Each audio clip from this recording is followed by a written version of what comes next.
যারা ভারতে আসতে যাচ্ছেন মেডিকেল ভিসায়, তাদের উদ্দেশ্যে কিছু কথা। অনেকেই কিন্তু ভিসার জন্য অ্যাপ্লাই করছেন, তারা ভিসা পাচ্ছেন, আবার অনেকে পেয়ে যাচ্ছেন। তবে একটা কথা, সিঙ্গেল মেডিকেল ভিসা আপনি পাবেন না।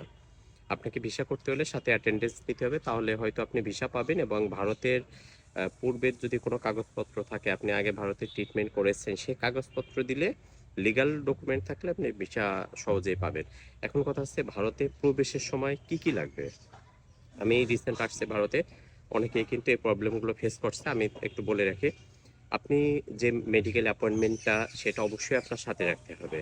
এবং যদি আপনি জব হোল্ডার হন তাহলে এনওসি রাখবেন, যদি কৃষক হন তাহলে জমির পর্চার কপি, আর যদি স্টুডেন্ট হন তাহলে স্টুডেন্টের যে আইডি, সেটার ফটোকপি লাগবে।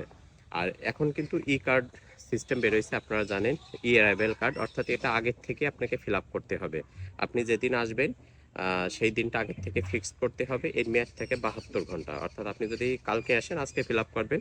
এইটা অবশ্যই সাথে করে নিয়ে আসতে হবে, অর্থাৎ আপনাকে এনওসি আনতে হবে, মেডিকেল যে অ্যাপয়েন্টমেন্ট সেইটা অবশ্যই লাগবে, এবং ইয়ারাইবেল কার্ডও অবশ্যই লাগবে।